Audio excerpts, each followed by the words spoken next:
Om Shanti. Good evening. अभी 1 minute के लिए सभी बिल्कुल साइलेंट हो जाएं और अपने मोबाइल भी साइलेंट करके ही बैठें और अपने आप को देखने का प्रयास करें।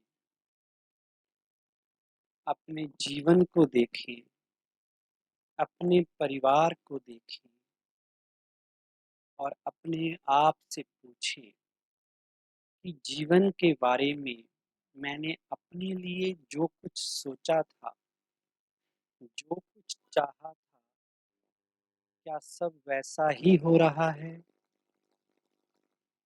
कई बार हमारे मन में बहुत से प्रश्न पैदा होते हैं कि ऐसा मेरे साथ क्यों हुआ? मैंने किसी का गलत नहीं किया, किसी का बुरा नहीं चाहा, फिर भी मेरे साथ ऐसा क्यों हुआ? कई बार देखते हैं कि जिन लोगों के ऊपर हम बहुत विश्वास करते हैं, समय आने पर वो धोखा दे देते हैं और जिन लोगों के ऊपर कुछ भी नहीं करते, वो हमारी मदद करके चले जाते हैं। कई दफा बहुत मेहनत हम करते हैं, फिर भी कामयाबी नहीं मिलती और कई दफा बिना कुछ किए ही बहुत कुछ मिल जाता है। तो मन में प्रश्न पैदा होता है, ऐसा क्यों? अपने आप से पूछें, मेरा भाग्य विधाता कौन? कौन लिखता है मेरा भाग्य? क्या मेरा भाग्य पहले से ही लिखा जा चुका है या ऊपर बैठ के भगवान मेरा भाग्य लिख रहा है, या भाग्य मैं खुद लिखता हूँ? अगर मेरे भाग्य में कोई प्रॉब्लम है, उसे ठीक करना है, तो मुझे किसके पास जाना है? अगर किसी भी क्षेत्र में, चाहे वो रिश्तों में उतार चढ़ाव हो, सेहत ऊपर नीचे हो रही हो, बिजनेस में अप्स एंड डाउन आ रहे हो, कहीं पर भी अगर मैं अपने भाग्य को बदलना चाहता हूँ, तो मुझे कहाँ जाना है? आंखें खोल लीजिए। आप में से कौन कौन व्यक्ति ये इंटरेस्ट रखता है अपने भाग्य को जानने का कि मेरे फ्यूचर में क्या होने वाला है, मेरा भविष्य कैसा होगा?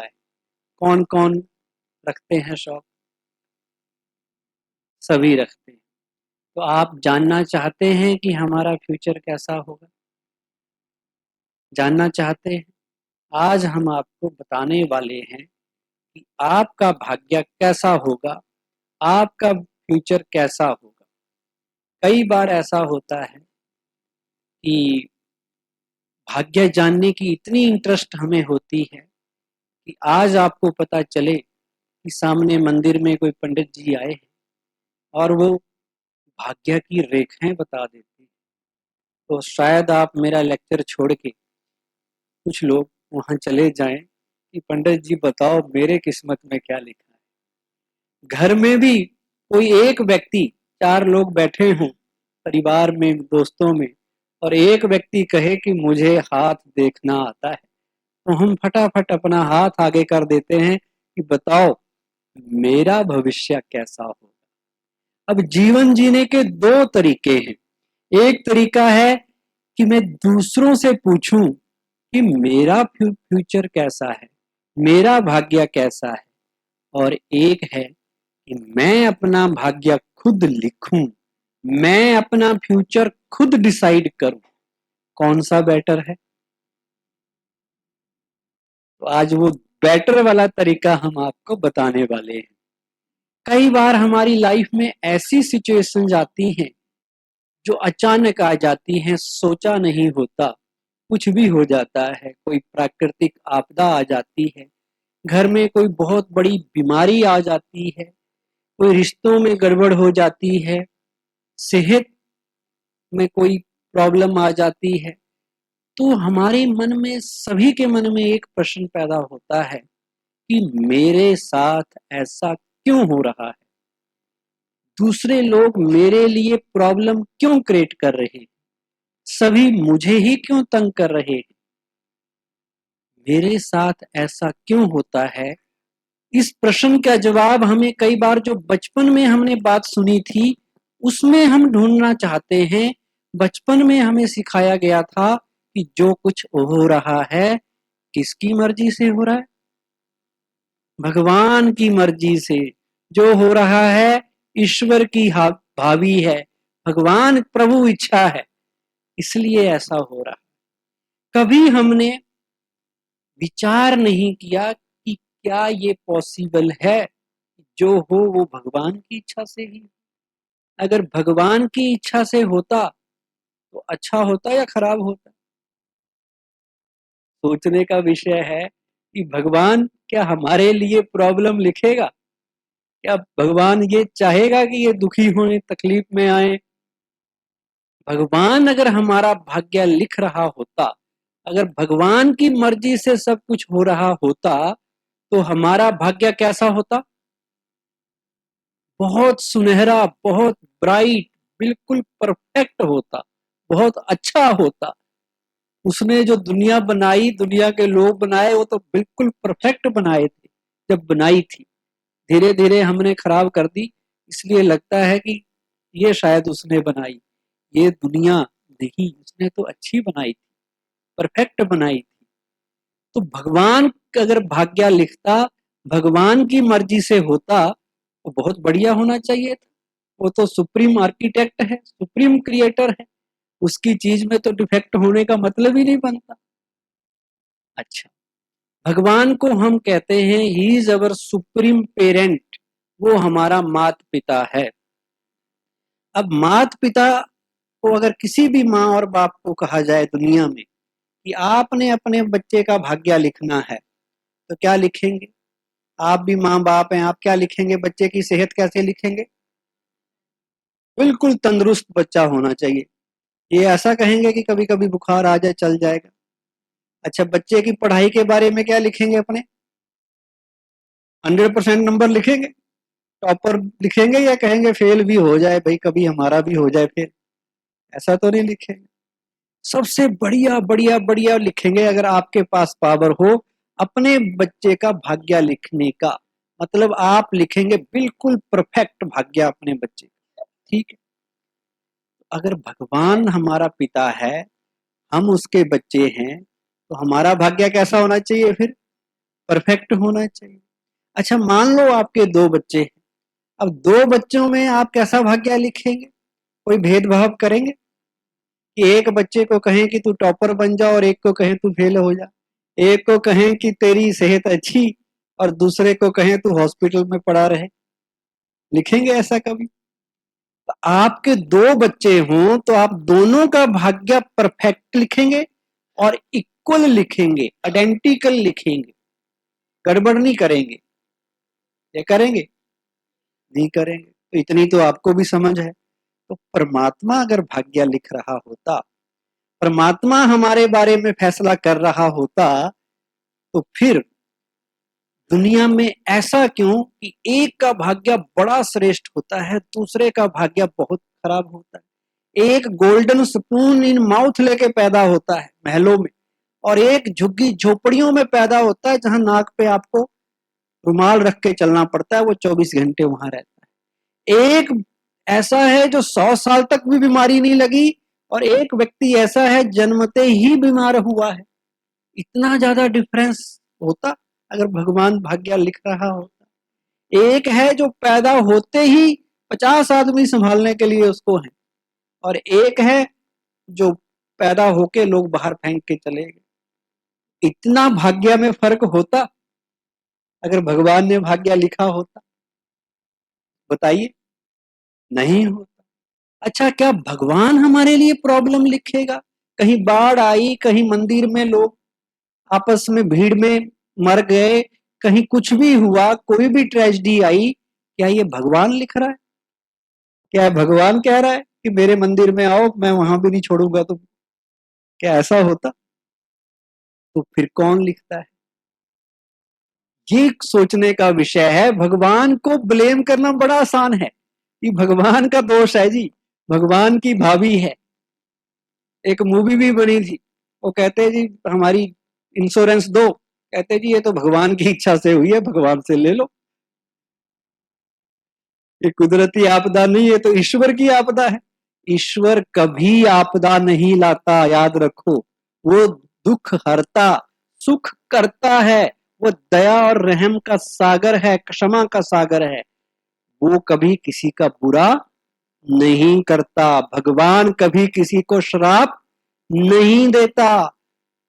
भगवान श्राप तो हम खुद अपने को देते हैं अपने कर्मों से। भगवान तो भला ही करता है, लेकिन हमारी आदत है ब्लेम करने की। तो कोई नहीं मिला अपने भाग्य का दोषी, या तो ये दोषी है या वो दोषी है। अगर कोई नहीं है तो फिर भगवान दोषी है। अपने ऊपर उंगली रखने के बजाय कि मैं दोषी हूं, जो मेरे साथ हो रहा है वो रिस्पॉन्सिबिलिटी मुझे लेनी है। क्योंकि हमने ये कॉन्सेप्ट भी सुना था कि जैसा कर्म होता है वैसा ही तो भाग्य बनता है। जैसा कर्म वैसा फल, जैसा बीज वैसा फल। Third law of Newton. To every action there is equal and opposite reaction. जो कहता है जो बोएंगे वही तो काटेंगे, जैसा कर्म करेंगे वैसा ही भाग्य बनेगा। अब ये दो कॉन्सेप्ट हैं, दो विचार हैं। एक विचार है कि जो हो रहा है भगवान की मर्जी से हो रहा है, और एक है जो हम करते हैं, हमारे कर्म ही हमारे भाग्य को बनाते हैं। अब दोनों में से एक सही होगा, दोनों तो सही नहीं होंगे, या होंगे? अब कौन सा सही कौन सा गलत? क्या कहते, जो कहते दूसरे वाला सही है, जैसा कर्म होता है वैसा फल, वो हाथ खड़ा करो। बाकियों को समझ नहीं आई बात? जो जैसा कर्म, और समझाता हूं, जैसा कर्म वैसा ही भाग्य बनता है। हम अपना भाग्य खुद लिख रहे हैं। हमें आदत पड़ गई है कि भाई हम दूसरे के पास जाएंगे कि आजकल मेरे दिन बड़े भारी चल रहे हैं, आजकल मेरे ऊपर शनि ग्रह बैठ गया है, आजकल राहु मंडरा रहा है, कोई उपाय बताओ। दूसरा क्या उपाय बताएगा? उपाय तो ये है अपने कर्म अच्छे कर। लेकिन कर्म अच्छे करने के बजाय हम सोच रहे हैं मेरा भाग्य भी दूसरों ने लिखा, और मेरा भाग्य को अगर ठीक करना है तो वो भी दूसरे करें, मुझे कुछ ना करना पड़े। इसलिए हम कभी इधर जाते हैं, कभी उससे पूछते हैं, कभी उसको पूछते हैं, और भगवान ने मेरा भाग्य बिगाड़ा ये सोच के भगवान से भी रूठ जाते हैं। भगवान को भी कोसने लग जाते हैं, नाराज होके बैठ जाते हैं कि भगवान ने मेरे साथ अच्छा नहीं किया। मेरी किस्मत में प्रॉब्लम ही प्रॉब्लम किसने लिखी? भगवान ने। उसे दोष देना शुरू कर देते हैं। इसे कहते हैं ब्लेम गेम। कमी अपनी है, दोष किसको दे रहे? या तो उसको या उसको, कोई नहीं मिला तो भगवान। आप इस माइक में मान लो समस्या आ जाए, तो माइक को कहाँ ठीक कराएंगे? जिसको, जिसने माइक बनाया है। अब मेरे भाग्य में अगर समस्या है तो उसको कौन ठीक कर सकता है? जिसने मेरा भाग्य बनाया है। और हमें लगता है कि भाग्य तो ऊपर वाले ने बनाया है, इसलिए उसके पास उसके भी चक्कर काटते रहते, उसको भी याद करते रहते हैं, भगवान जल्दी कर दो मेरा काम, जल्दी कर दो, मेरी शादी करा दो, नौकरी दिला दो, ये दे दो, वो दे दो, बस कर दो आप। अगर आपने कर दिया तो मैं इंसेंटिव दूंगा, इनाम भी दूंगा आपको। उसके साथ डील भी करते हैं, बिजनेस भी करते हैं। इतने चालाक हैं हम, भगवान को भी रिश्वत देने की सोचते हैं कि भगवान तूने अगर काम कर दिया तो मैं प्रसाद चढ़ाऊंगा, तुम्हारे मंदिर में नंगे पांव चल के आऊंगा। उसको क्या मिलने वाला है तो हमारे नंगे पांव चलने से, जो आपका काम कर देगा? बताओ। अच्छा फिर हम क्या करते हैं, अगर काम हो जाए तो ठीक, अगर ना होए तो फिर भगवान को ही बदल लेते हैं, फिर दूसरा ढूंढ लेते हैं। तो कितने हम चालाक हैं। अच्छा, कई बार क्या होता है कि हमने जो डील की ना, जो भगवान को कहा कि ऐसा करेंगे, काम पूरा हो गया, बाद में भूल जाते हैं।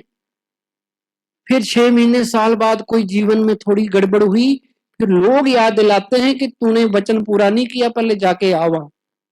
हमें लगता है कि मैंने वो डील पूरी नहीं की, इसलिए भगवान मेरे से नाराज हो गया और उसने मुझे तंग करना शुरू कर दिया। क्या ऐसा संभव है? सोचो तो सही। हमने भगवान को भी वैसा ही सोच लिया। एक अच्छा इंसान भी ऐसा नहीं करेगा, तो क्या भगवान ऐसा करेगा कि उसकी डील पूरी ना हो और वो आपको सजा देना शुरू कर दे? बताओ। लेकिन हमने भगवान को भी वैसा ही बना दिया जैसे हम खुद थे।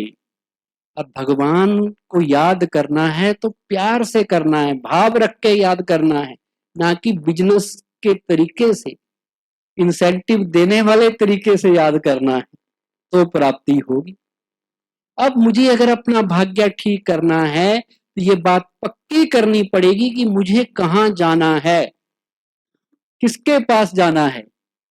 कहीं नहीं जाना, अपने पास आना है, क्योंकि मैं अपना भाग्य खुद लिख रहा हूं अपने कर्मों के द्वारा। ये बात पक्की कर लो। कौन लिख रहा है मेरा भाग्य? मैं खुद लिख रहा हूं। जैसे मेरे कर्म और संस्कार हैं, वैसा ही मेरे जीवन और भाग्य बनेगा। मुझे किसी दूसरे के पास जाने की जरूरत नहीं है, अपने पास आना है। और अपने पास आना सबसे आसान है, सबसे सरल है। ना कोई पैसे लगेंगे, ना कोई झंझट, बस अपने पास आना है और अपनी चेकिंग करनी है कि मेरे वर्तमान के कर्म कैसे हैं। अगर मेरे कर्म श्रेष्ठ होंगे, मेरे कर्म अच्छे होंगे, तो मेरे जीवन में बढ़िया और बढ़िया बढ़िया ही होना है। मेरा भाग्य अच्छे से अच्छा ही होगा, खराब हो ही नहीं सकता। अगर मेरे जीवन में कुछ ऊपर नीचे हो रहा है तो समझना पड़ेगा ये मेरे कर्मों का हिसाब किताब है। जो मैंने किया है वो मेरे पास आ रहा है, वो कर्मों का अकाउंट है, उसको सेटल करना पड़ेगा, उसको चुकतू करना पड़ेगा और वर्तमान के कर्मों को अच्छा बनाना पड़ेगा। हमारे वर्तमान के कर्म ज्यादा पावरफुल हैं या पास्ट के कर्म ज्यादा पावरफुल हैं? वर्तमान के। वेरी गुड, अच्छे आंसर दे रहे हैं। हमारी जन्म पत्री क्या रिफ्लेक्ट करती है? हमारे पास्ट के कर्मों को। जो पास्ट में कर्म किए हैं वो वर्तमान में भाग्य बन के हमारी जन्म पत्री में आए। ठीक है।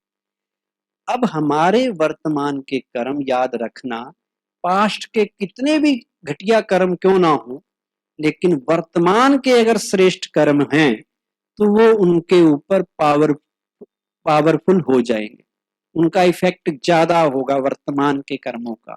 इसलिए पास्ट के कर्मों की चिंता ना करके, पास्ट के कर्मों के बारे में ज्यादा ना सोच के, उनसे डरने के बजाय हम अगर अपने वर्तमान के कर्मों को बेटर बनाएंगे तो पास्ट का जो नेगेटिव इफेक्ट है वो नलीफाई हो जाएगा, कम हो जाएगा। मान लो एक हॉस्पिटल में 2 बच्चे पैदा हुए, जुड़वा, एक ही जुड़वा हुए या जो भी हुए, एक ही जगह पे हुए, एक ही टाइम पे हुए, सारे प्लैनेट्स, ग्रह, नक्षत्र भी एक टाइम एक जैसे थे। क्या उन 2 बच्चों का भाग्य एक जैसा होगा? ये सब कुछ एक जैसा है जिसके आधार पे हम हर चीज बनाते हैं, टाइम भी, स्थान भी। फिर भी क्या दोनों का भाग्य एक जैसा होगा? फिर कौन कैसे बनता है भाग्य? कौन बना रहा है फिर भाग्य? कौन बना रहा है फिर भाग्य? हमारा भाग्य क्या जन्म पत्री में बन के आया, या हमारे ही कर्मों ने, हमारे ही संस्कार हमारा भाग्य बना रहे हैं? बताइए। लोग जब कोई मरता है, शमशान पे जाते हैं, फ्यूनरल पे जाते हैं, कहते क्या लेके गया, खाली हाथ आया था, खाली हाथ चला गया। लेकिन याद रखना, वो फिजिकली खाली हाथ आया था। आत्मा ना खाली आती है ना खाली जाती है। आत्मा जब जाती है अपने साथ कर्म और संस्कार साथ लेके जाती है। जो रिकॉर्ड होते रहते हैं हमारी आत्मा में, वो जाते हैं और वो हमारा आगे का भाग्य निर्धारित करते हैं। किसी घर में जुड़वा बच्चे पैदा हुए, वे जुड़वा बच्चे हैं, एक जैसे दिखते हैं फिजिकली, लेकिन नेचर वाइज, संस्कार वाइज, भाग्य वाइज क्या वो एक जैसे होंगे?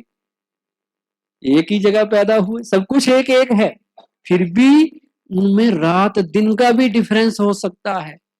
दोनों को एक स्कूल में पढ़ाया, एक जैसे माँ बाप ने संस्कार दिए, क्या दोनों ही डॉक्टर बनेंगे? क्या दोनों ही इंजीनियर बनकर भाग्य लेके आए हैं? हो सकता है एक बच्चा टॉपर हो और दूसरे को पास होने के भी लाले पड़ते हो। इतना डिफरेंस भी हो सकता है।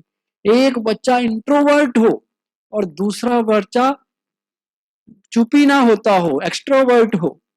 एक बच्चा छोटी छोटी बातों में डरता हो और दूसरा बिल्कुल निडर हो। इतना डिफरेंस भी हो सकता है। कई बार माँ बाप खुद ही कंफ्यूज होते रहते हैं, ये हमारे बच्चे, ये इनके संस्कार आदतें कुछ अलग ही हैं। डाउट होता रहता है उनको भी, ये कहाँ से सीखते हैं ऐसी चीजें? क्यों? क्योंकि उनके हर आत्मा अलग कर्म और संस्कार लेके आई है। अब आप आधे मिनट के लिए सोचो कि मान लो आज हमें शरीर छोड़ना पड़े तो हम क्या साथ लेके जाएंगे? क्या हमारे साथ जाएगा? जो कर्म और संस्कार हमने धारण किए होंगे।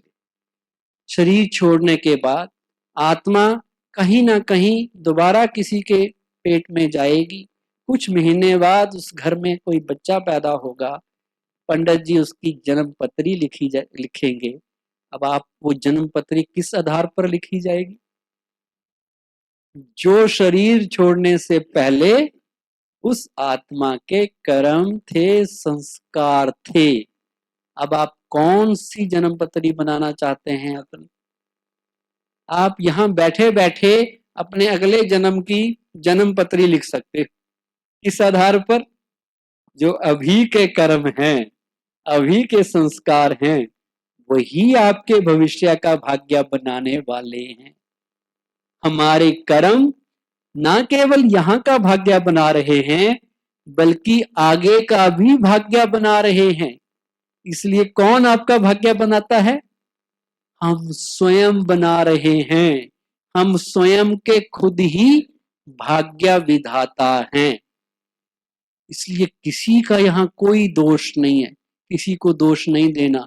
इसकी वजह से मेरे जीवन में समस्याएं आ रही हैं, ये मुझे तंग करता है, मेरी सास ही ऐसी मिली है, बच्चे ही ऐसे पैदा हो गए, क्या करूं, मेरी किस्मत।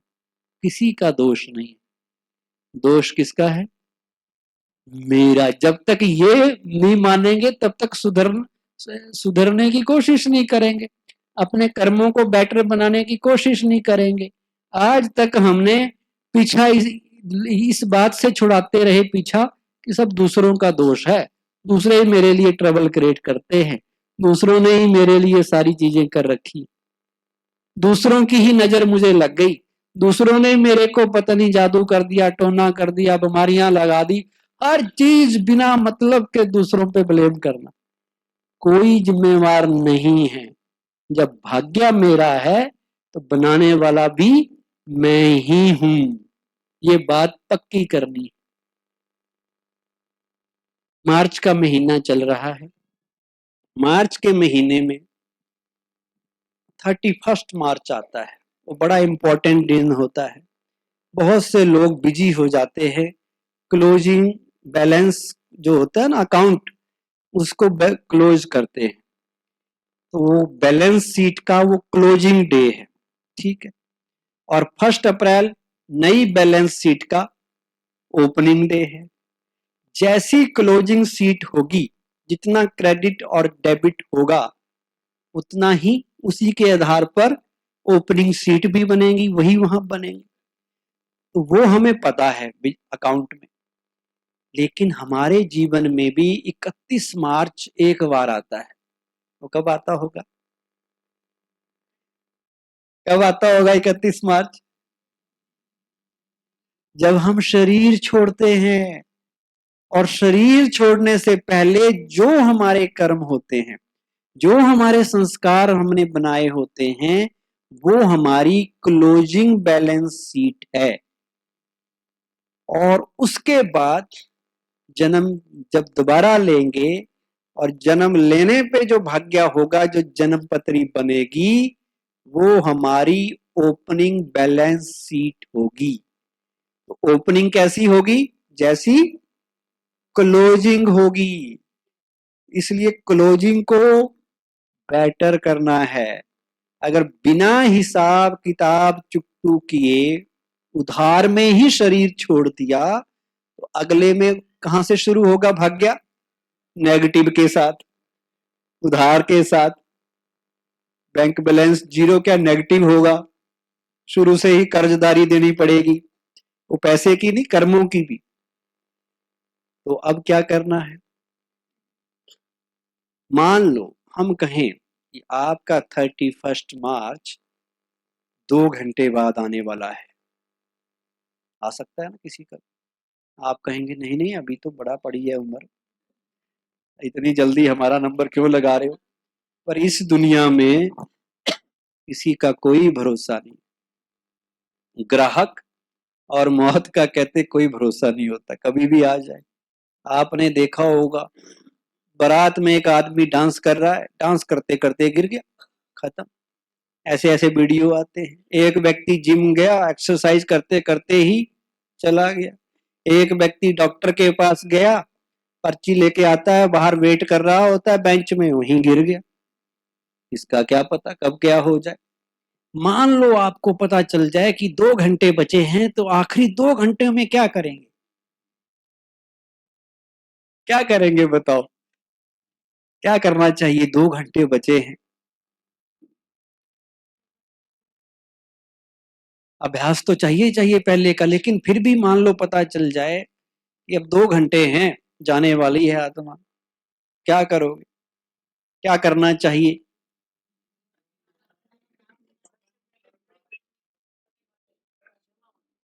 जिनसे बुरे कर्म किए हैं, कुछ गलत किया किसी के साथ, उससे क्षमा मांगेंगे। एक और क्या करेंगे? क्या कोई अच्छा शुभ कार्य कर लेंगे। और क्या करेंगे? भगवान का नाम लेंगे। लेकिन पहले लिया होगा, कह रहे थे तभी लिया जाएगा, नहीं तो नहीं आएगा याद, नहीं तो कुछ और ही याद आएगा है। बच्चों को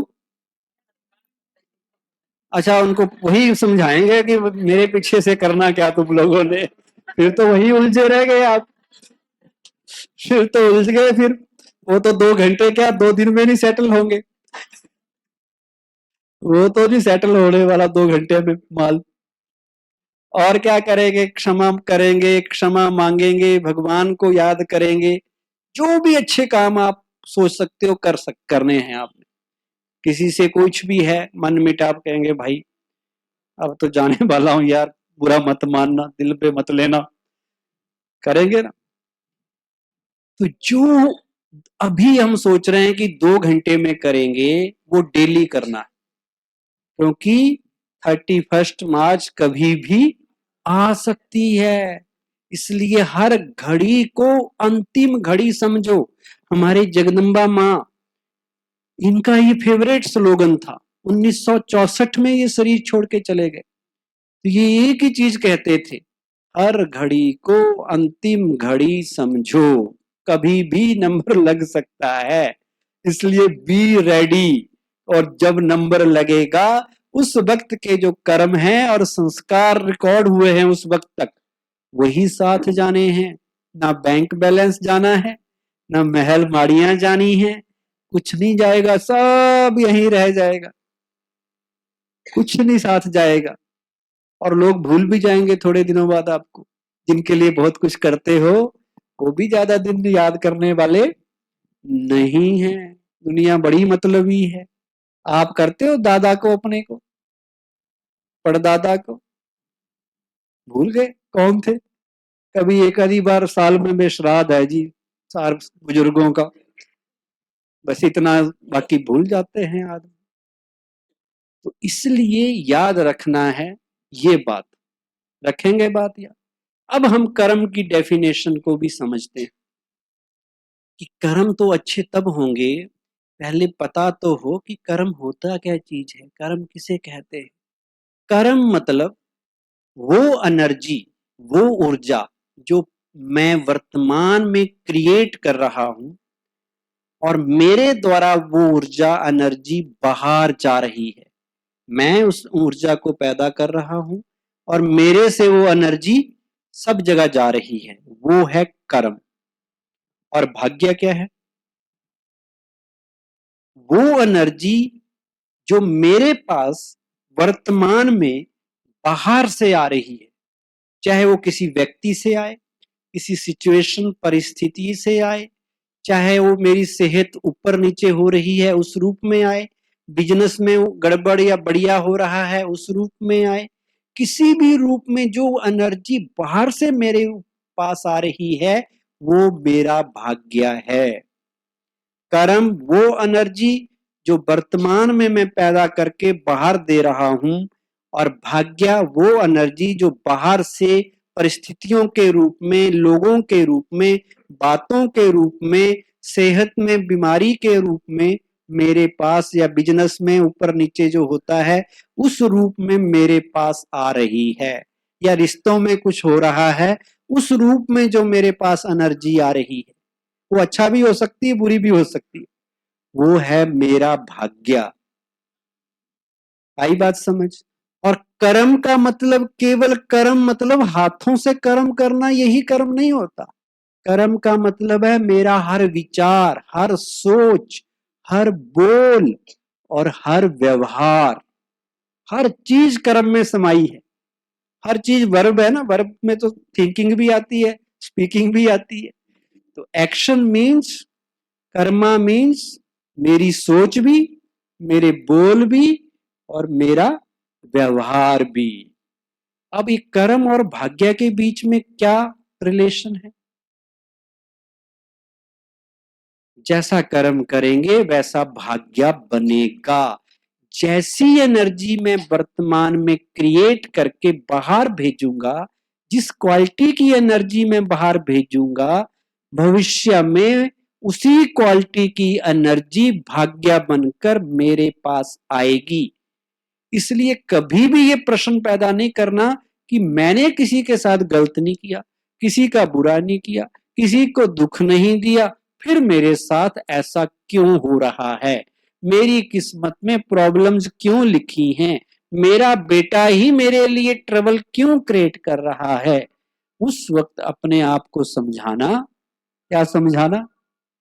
कि जो एनर्जी मैंने पास्ट में दी थी, वही एनर्जी, उसी क्वालिटी की एनर्जी अब भाग्य बनकर मेरे पास आ रही है। जिस क्वालिटी के मेरे पास्ट के कर्म थे वही रिटर्न बैक होके मेरे पास भाग्य बनकर आ रहे हैं। मेरा ही भूतकाल, मेरा ही पास्ट मेरे पास वापस होके आ रहा है। जब एनर्जी दी थी कर्म के द्वारा, तब तो सोचा नहीं था कि मैं गड़बड़ कर रहा हूं, लेकिन जब वो एनर्जी अब वापस आ रही है, जितनी दी होगी उतनी ही वापस आएगी। ये भी साइंस का लॉ है, जो देंगे उतना ही आएगा। तो दी थी तब तो सोचा नहीं, तब तो बड़ी खुश होकर दूसरे को दुख दे रहे थे, परेशान कर रहे थे, किसी का पैसा मार रहे थे, किसी के लिए ट्रबल क्रिएट कर रहे थे। अब वो एनर्जी उधर से आ रही है तो हमें समझ नहीं आ रहा कि ये ऐसा क्यों हो रहा है और मेरे साथ ही ऐसा क्यों होता है। तब ये प्रश्न मन में पैदा होते हैं।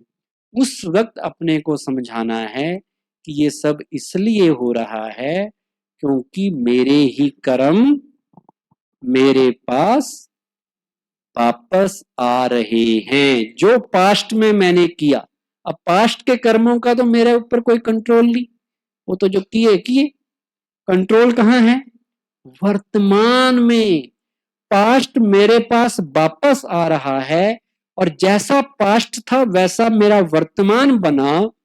अब अगर वर्तमान में अच्छा करता हूं तो मेरा भविष्य ऑटोमेटिकली अच्छा बन जाएगा।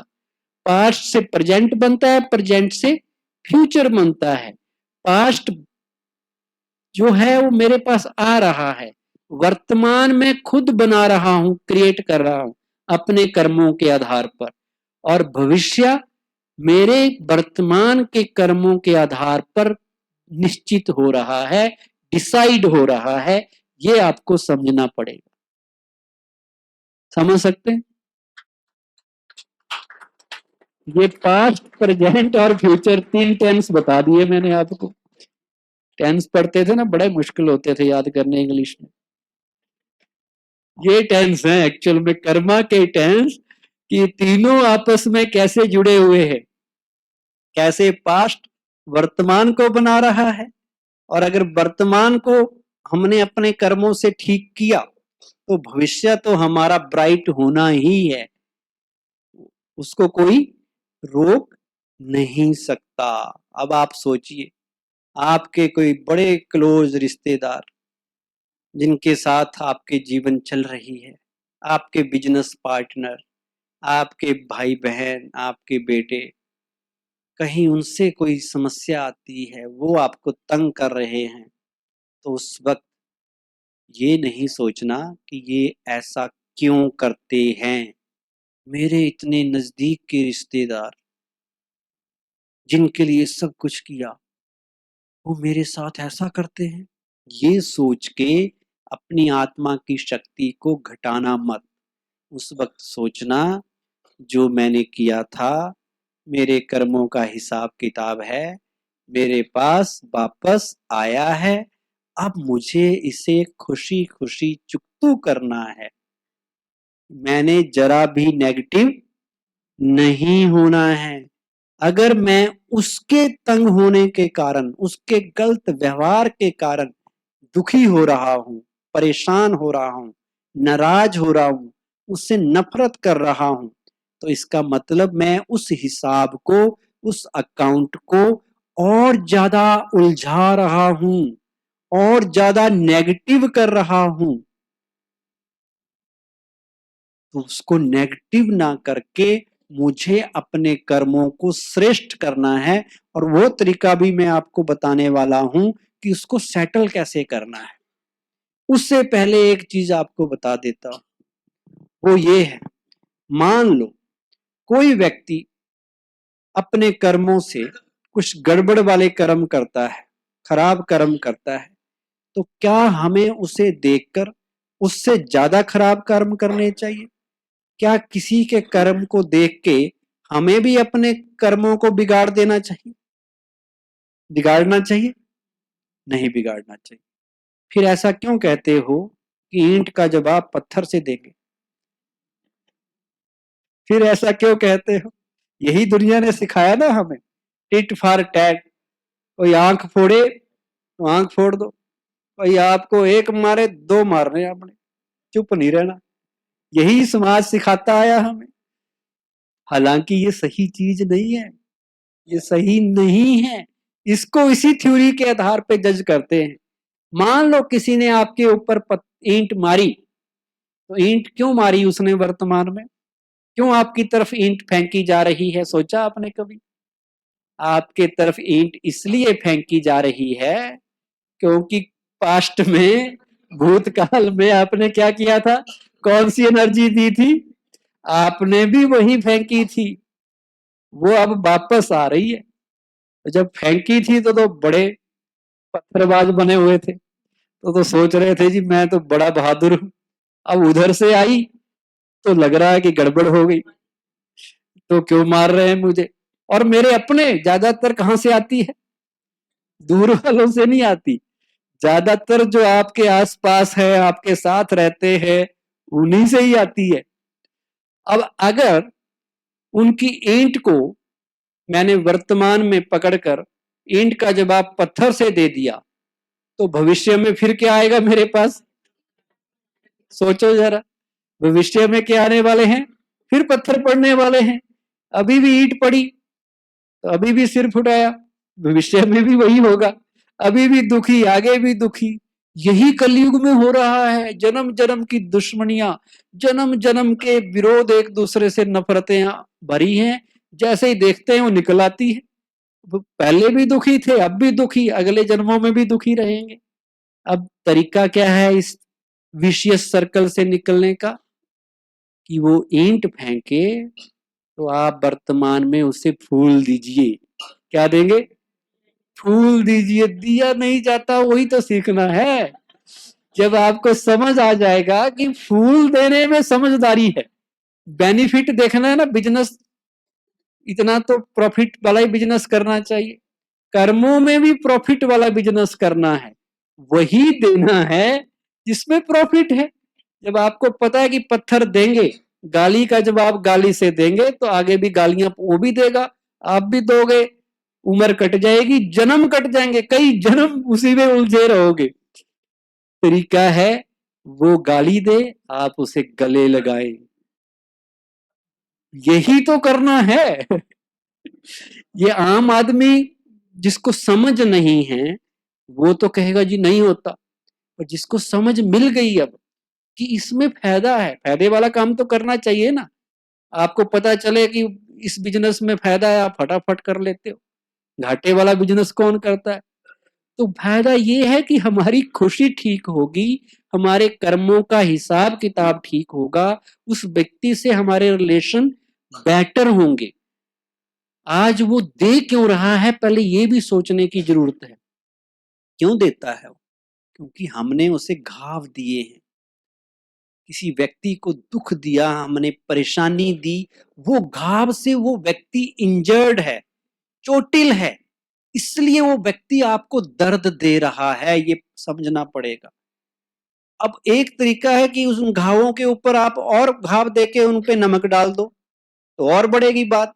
और एक है, अब आपकी रिस्पॉन्सिबिलिटी है कि आप उसका मलहम पट्टी करो, अब आप उसकी हीलिंग करो, क्योंकि वो दुखी है, वो दर्द में है, वो परेशानी में है, और परेशानी आपकी वजह से है उसके जीवन में, जो आप पास्ट में आपने कभी किया था, उसको ठीक करना पड़ेगा। डॉक्टर बन के वो तरीका बताने वाला। और कैसे कर्म हमारे साथ जाते हैं उसके दो एग्जाम्पल मैं आपको बताता हूं। मान लो आपका फाइनेंशियल अकाउंट किसी आत्मा के साथ रह गया, आपने इस जन्म में किसी के 10,000 लिए और बड़ी होशियारी से आपने उसके पैसे मार लिए। ठीक, आप बड़े क्लेवर समझ रहे हो, बहुत बड़े अपने आप को अचीवर समझ रहे हो कि मैंने इस भले आदमी के पैसे मार लिए, मैं तो लखपति बन गया।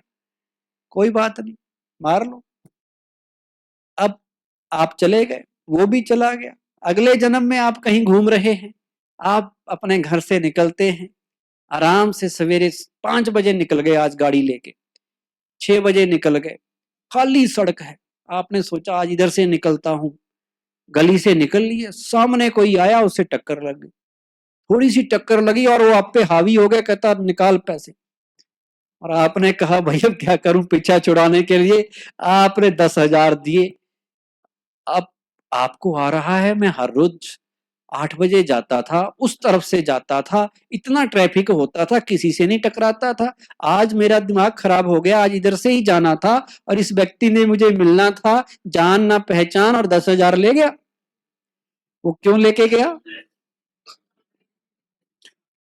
पिछला हिसाब हो सकता है 50 भी ले जाए, ब्याज भी तो बढ़ता है ना इतने टाइम में, जो पिछले जन्म का 10 था 50 हो जाए, तो वो आपके पैसे लेके चला गया और आपको दुखी परेशान करके चला गया।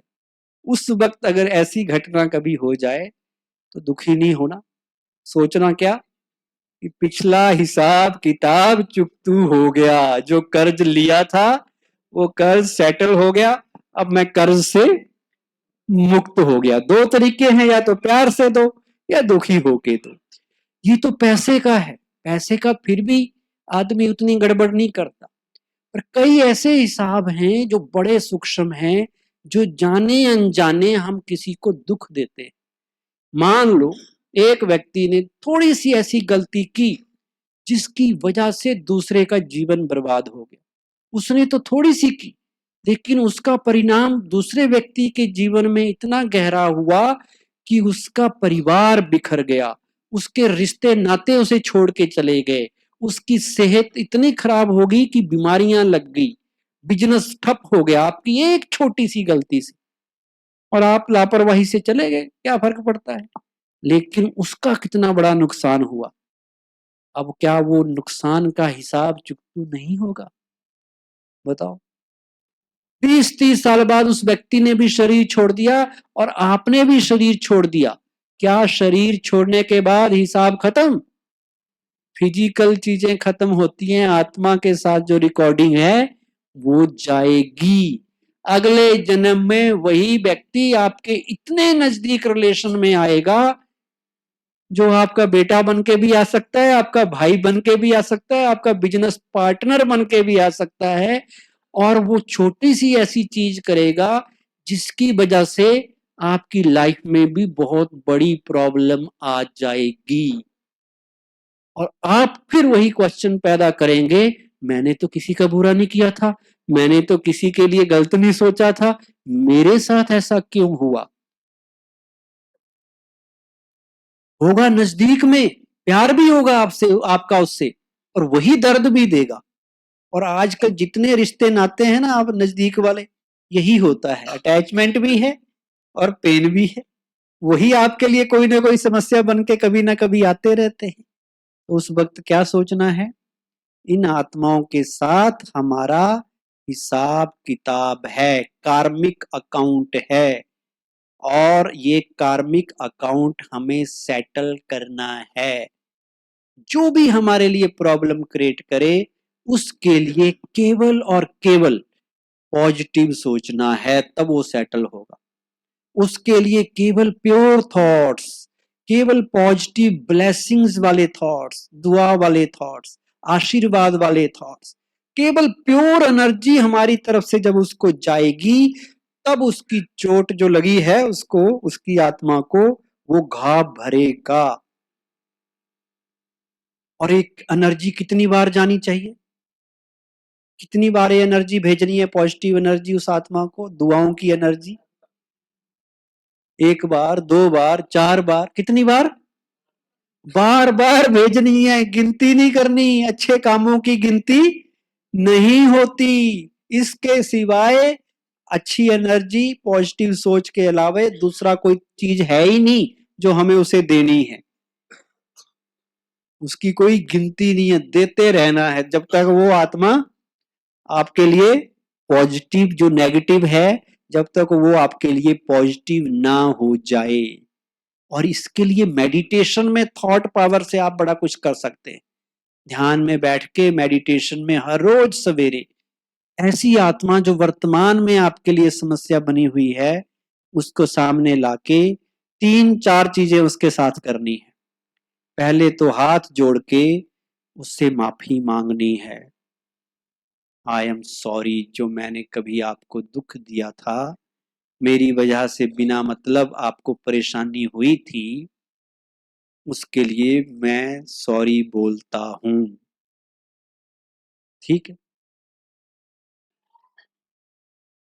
और दूसरा क्या करना है? उस आत्मा को माफ करना है, फॉरगिव करना है, उस जो वर्तमान में वो कर रहा है मेरे साथ। वर्तमान में वो प्रॉब्लम क्रिएट कर रहा है ना, हमें तो वर्तमान दिखाई दे रहा है, इसलिए उससे नफरत हो रही है, इसलिए उससे नाराजगी हो रही है, इसलिए उसके प्रति गुस्सा है। अब उसको माफ करना है। आप कहना गलती वो कर रहा है, माफ मैं कैसे करूं? नहीं, मैंने भी की थी ना गलती, तभी तो कर रहा है।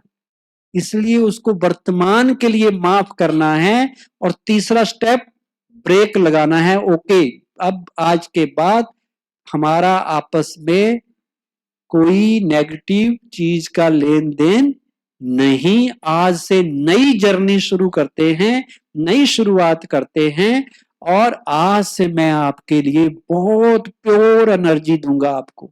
आपका भला हो, आप सुखी रहें, आप आगे बढ़ें, ये प्योर एनर्जी उसको देनी है, तो उस आत्मा की हीलिंग होगी और आपसे पीछा छूटेगा।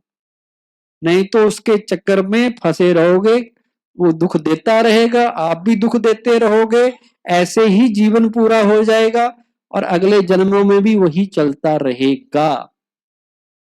इसलिए क्या करना है माता जी, पहले तो सॉरी बोलनी है, फिर माफ करना है मन ही मन, और उसको कहना जी आज से मैं आपके लिए अच्छा ही सोचूंगा, और सोचना है।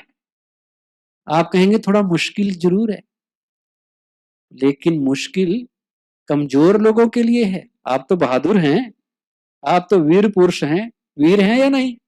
ये वीरता है, तलवार उठा के लड़ने लगना कोई बड़ी वीरता नहीं है। वीरता है किसी को माफ कर देना, किसी के लिए दुआएं देना, जो बुरा करे उसका भी भला करना, ये बहादुरी है। और आप बदल सकते हैं दूसरे को इससे, उसके नेगेटिव कर्मों के अकाउंट से आप अपने को बचा सकते हैं। सिंपल सी चीज है। एक चीज और आपको बताते हैं, चीजें तो बहुत हैं। आप मान लो अपने घर की एनर्जी को अच्छा करना चाहते हैं, घर के वाइब्रेशंस को पॉजिटिव बनाना चाहते हैं, घर का माहौल अच्छा हो जाए, उसके लिए आपको क्या करना होगा? घर की एनर्जी, घर के वाइब्रेशंस अच्छे हो जाएं, ऊपर उठ जाएं, उसके लिए क्या बदलना होगा, क्या करना होगा? आज व्यक्ति जब कुछ जीवन में होता है तो बहुत से लोग उसके पास आते हैं कि तुम ये बदल लो। तुम्हारे घर में झगड़ा इसलिए होता है क्योंकि तुम्हारे घर का, तुम्हारे कमरे का डायरेक्शन ही ठीक नहीं है। और हम 1 मिनट नहीं लगाते, डायरेक्ट कमरा तो क्या, हम घर बदलने के लिए तैयार हो जाते। होते या नहीं होते? अब आपको मैं पते की बात बताऊं, कितना भी बढ़िया सा बढ़िया, बेस्ट से बेस्ट डायरेक्शन का घर बना लो, बढ़िया से बढ़िया बेस्ट डायरेक्शन की दुकान बना लो, लेकिन अगर मन को बेस्ट नहीं बनाया होगा, कुछ नहीं होने वाला। आज के लोग वास्तु के आधार से बढ़िया घर बना रहे हैं, बढ़िया से बढ़िया दुकानें भी बना रहे हैं। क्या वहां सब कुछ नॉर्मल चल रहा है? क्या उनका भाग्य बड़ा परफेक्ट हो गया है? क्या वहां गड़बड़ नहीं हो रही? बताइए। लोग शादी जन्म कुंडली मैच करके करते हैं, शुभ मुहूर्त निकाल के करते हैं, शुभ दिन में करते हैं, फिर तलाक क्यों? इसका मतलब मन को शुभ नहीं किया था। जब तक मन शुभ नहीं होगा, मन पॉजिटिव नहीं होगा, मन प्योर नहीं होगा, ये बाहर की चीजें कुछ मायने नहीं है, इनका कोई मतलब नहीं है।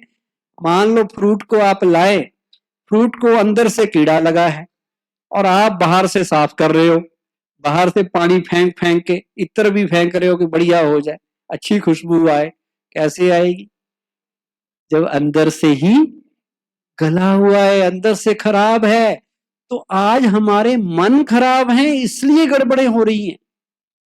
जिस मन ने बिजनेस करना है, जिस मन ने रिश्ते निभाने हैं, उसको ठीक करना है। और हम ठीक क्या कर रहे हैं? हम कमरे को ठीक करने में लगे हैं, हम लगे हैं दुकान को ठीक करने, हम किसी और चीजों पे करने लगे। तो मन को सही करना है। मन जिसका सही, हर चीज सही हो जाएगी, क्योंकि मन की एनर्जी दुनिया की जितनी भी एनर्जीज हैं उन सबसे पावरफुल है। याद रखना, हमारे आत्मा की एनर्जी सबसे पावरफुल है इस दुनिया में। कितनी भी कोई नेगेटिव एनर्जी हो, कुछ भी हो, लेकिन मन जिसका पावरफुल है उसके ऊपर कोई असर नहीं होने वाला। और जिसकी आत्मा के साथ उस परमात्मा की भी याद जुड़ जाती है, उसका तो और एनर्जी डबल ट्रिपल 10 गुना हो जाती है। दुनिया की किसी एनर्जी का उसके ऊपर असर नहीं होगा, ये पक्का मान लो आप। तो किसके ऊपर ध्यान देना है? अपने मन पर। घर की एनर्जी घर में क्या रखा है उससे नहीं बनती, घर की दिशा किधर को है उससे नहीं बनती, घर में रहने वाले लोगों की सोच और कर्म से बनती है। उनके वाइब्रेशंस कैसे हैं, क्या सोचते हैं, कैसे व्यवहार करते हैं, उस पे तो कोई ध्यान नहीं देता। हमें क्या सिखा देते हैं, बाहर से कर दो, ये रख लो, वो रख लो, इतनी बढ़िया बिल्डिंग बनाएंगे और बाहर एक काला सा चेहरा लगा देंगे कि किसी की नजर ना लग जाए। क्या नजर लगती है, बताओ? क्या इतने कमजोर हम हैं कि कोई देखेगा और हमारा भाग्य खराब हो जाएगा? इतने कमजोर भाग्य है हमारा कि दूसरे के देखने से भाग्य खराब होता है। अगर ऐसा होता तो जिन्होंने वो लगाया होता उनके घर तो बड़े समृद्ध होते, वो बड़े सुखी होते, उनके घर में तो कभी लड़ाई होती ही नहीं। ऐसा होता है। इसलिए अगर कोई आपको कहे कि आपके घर में झगड़ा हो रहा है, आपका बिजनेस इसलिए नहीं चल रहा कि आपका दिशा ठीक नहीं है, वो ठीक नहीं है, वो ठीक नहीं है, उनको कहो जी हम आपके कहने पे घर तोड़ने वाले नहीं है। उनको कहो हम आपको चैलेंज करते हैं, हम यहीं रहेंगे लेकिन झगड़ा नहीं करेंगे, हम अपने मन को सही करेंगे, अपने विचार अच्छे बनाएंगे। होता क्या है, दूसरे के द्वारा सुनी हुई वो नेगेटिव इंफॉर्मेशन, वो नेगेटिव हमारे काम को बिगाड़ देती है, क्योंकि हम उस पर विश्वास कर लेते हैं कि ऐसा होगा तो हम मान लेते हैं। अब मान लिया तो वो होगा ही होगा, क्योंकि हमने नेगेटिव प्रोग्राम मन में डाल दिया कि तुम्हारे झगड़े का कारण तुम नहीं हो, कुछ और है। तुम्हारा मकान ठीक नहीं है, तुम्हारा दरवाजा ठीक नहीं है, तुम्हारा ये ठीक नहीं है। वही चीज की दूसरे को दोष देना, कोई नहीं सिखाएगा आपको कि दोष हमारा है। सबने बिजनेस करने हैं, उन्होंने तरीके ढूंढे हैं, ये उपाय कर लो, ये कर लो, दूसरा करना जैसे बहन जी कह रहे वो मुश्किल है, तो सोचते हैं भाई ये तो मुश्किल है, भाई कौन माफ करे, तो कोई और सस्ते वाला तरीका ढूंढ लेते हैं। लेकिन कोई काम करने वाले नहीं है जब तक आपने अपने कर्मों को ठीक नहीं किया। आज लोग बड़े शहरों में हर चीज बदलने के लिए रेडी हैं, हर चीज बदलने के लिए, अपना जीवन ठीक करने के लिए, सुख के लिए। उनको कहो तो वो मकान बदलने के लिए तैयार हो जाते हैं, दुकान बदलने के लिए तैयार हो जाते हैं। कोई कहेगा कपड़े के रंग बदलने के लिए तैयार हो जाते हैं। कई ऐसा बहम डाल देते तुम्हारा रंग ठीक नहीं, कई तो ऐसा कहते तुम्हारा नाम ही ठीक ही नहीं हो, कहता मैं नाम भी बदल लेता हूं भाई। कई तो मियां अपने हस्बैंड वाइफ को भी बदल देते हैं, तलाक ले लेते हैं, भाई इसकी वजह से ट्रबल हो रही है। कई नौकरी छोड़ने के लिए तैयार है, बदलने के लिए तैयार है। लेकिन जिसको बदलना था वहां तो बदलाव ला नहीं रहे, वो था मुझे खुद को बदलना था, मुझे अपने मन को बदलना था, मुझे अपने कर्मों को ठीक करना था। बिना कर्म के कुछ नहीं मिलता, याद रखो। भगवान भी उसे देता है जो कर्म करता है। हाथ जोड़ के खड़े हो जाओ, कुछ नहीं मिलने वाला। भगवान बेइंसाफी नहीं करता कि बिना किए ही दे दे। भगवान देता नहीं है, वो बुद्धि देता है, ज्ञान देता है, समझ देता है। करना हमें ही पड़ता है। भगवान को इसलिए नहीं याद करते कि याद किया और यहां प्रकट हो गई कोई चीज। भगवान को इसलिए याद करते हैं क्योंकि वो हमें अच्छी समझ देता है, सद्ज्ञान देता है और अच्छाई पे चलने की ताकत देता है। लेकिन चलना तो हमें ही पड़ेगा। इसलिए अगर घर की एनर्जी को सही करना है, घर के वाइब्रेशन अच्छे बनाने हैं, माहौल ठीक करना है, तो क्या करना है? आज से क्या करना है? कर्म अच्छे करने हैं। आज के लेक्चर का यही सार है। सारा मदार किस पे है? कर्मों पे। कर्म मतलब मेरी हर सोच, मेरा हर बोल, मेरा हर व्यवहार। किसी बाहर के उपाय से कुछ नहीं होता। आप कितनी अंगूठियां पालो, कितने धागे बांध लो, कितनी डुबकियां लगा लो, कुछ भी कर लो, जब तक मन चंगा नहीं किया कुछ होने वाला नहीं है। जब तक अपने कर्म वो हो जो सुखदाई हो, दूसरा दुख दे वो उसका कर्म है। याद रखना, दूसरे का कर्म मेरा भाग्य नहीं बिगाड़ सकता। उसका कर्म उसका भाग्य बनाएगा या बिगाड़ेगा। मेरा कर्म मेरा भाग्य बनाएगा या बिगाड़ेगा। दूसरा मेरा भाग्य कभी नहीं बिगाड़ सकता। जो हम दूसरे को दोष देते हैं ना, इसने प्रॉब्लम दे दी मुझे, ये मुझे तंग कर रहा है, वो कुछ नहीं कर सकता। वो जो कर रहा है वो अपने लिए कर रहा है, उसका कर्म उसका भाग्य बना रहा है। मेरा कर्म मेरा भाग्य बना रहता है, पर करते हम क्या हैं कि वो कुछ नेगेटिव करता है तो उस नेगेटिव को हम कॉपी करके हम और नेगेटिव करके अपना भाग्य बिगाड़ते। बिगड़ेगा तब जब मैं गलत करूंगा। अगर वो गलत कर रहा है, मैं सही करता जाऊं, मेरा भाग्य संवरता जाएगा, कभी मेरा भाग्य नहीं बिगड़ेगा। एक चीज याद रखना, ये सोमान, ये पॉजिटिव थॉट कि मैं मास्टर भाग्य विधाता हूं। भगवान को तो कह देते हैं, लेकिन असल में मैं अपना मास्टर भाग्य विधाता हूं। मैं अपना भाग्य खुद बनाता हूं। भगवान ने भाग्य लिखने की कलम मेरे हाथ में दे दी है। और ये चीज आज से याद रखना कि मेरा भाग्य अब जग गया है। अगर सोचेंगे डूब गया तो डूबेगा, और सोचेंगे जग गया तो जग जाएगा। सोच का सारा मदार है, कल बताया था ना, जैसा सोचेंगे वैसा बनेंगे। तो आज से सोचना, मेरे बुरे दिन समाप्त, मेरे दुख भरे दिन समाप्त, और खुशियों भरे सुख वाले दिन शुरू।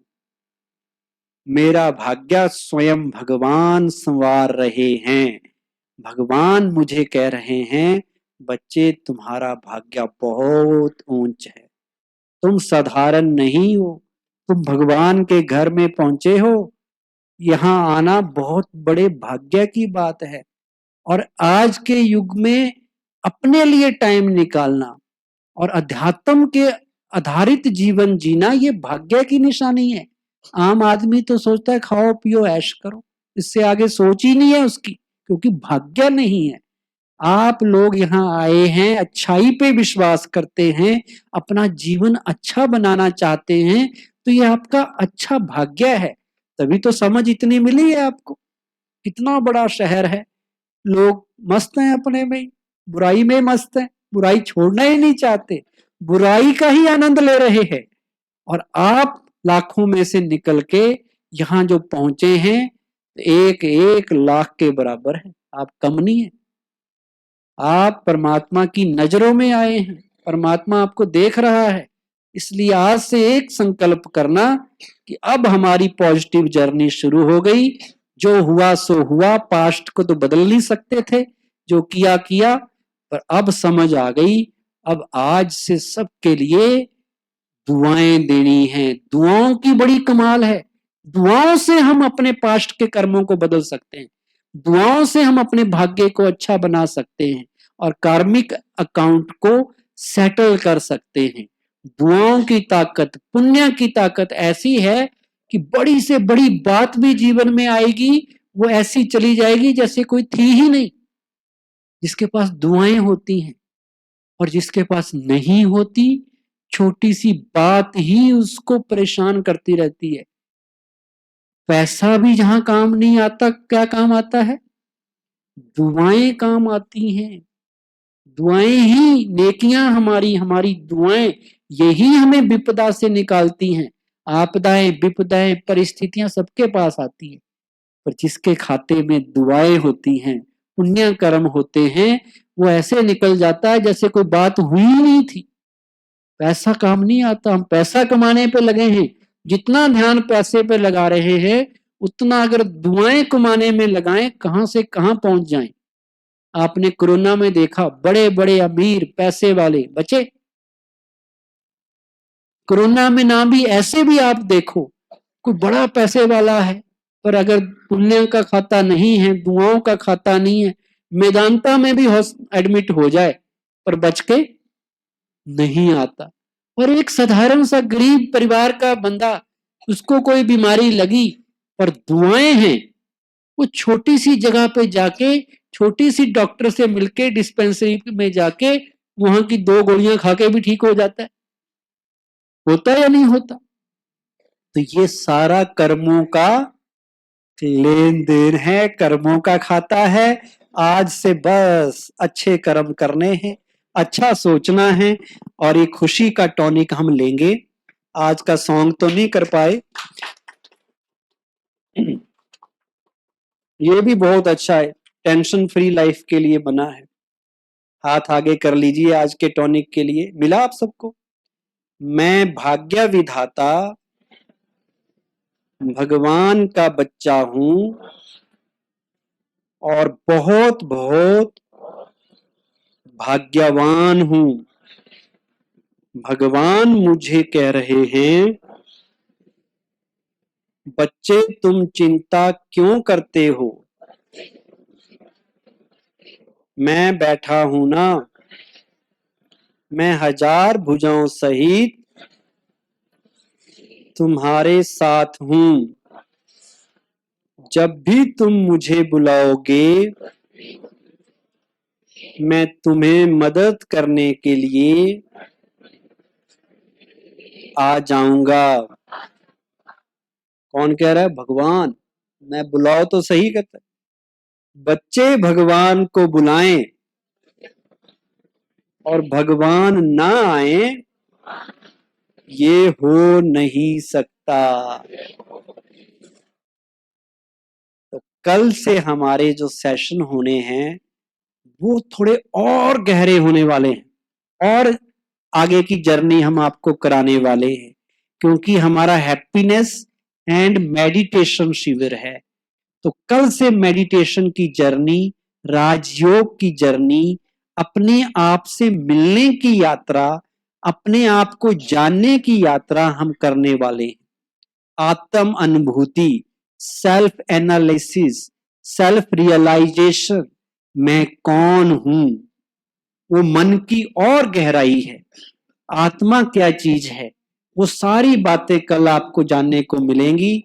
जैसे आज टाइम पे आ गए थे, कल भी ऐसे ही आना है।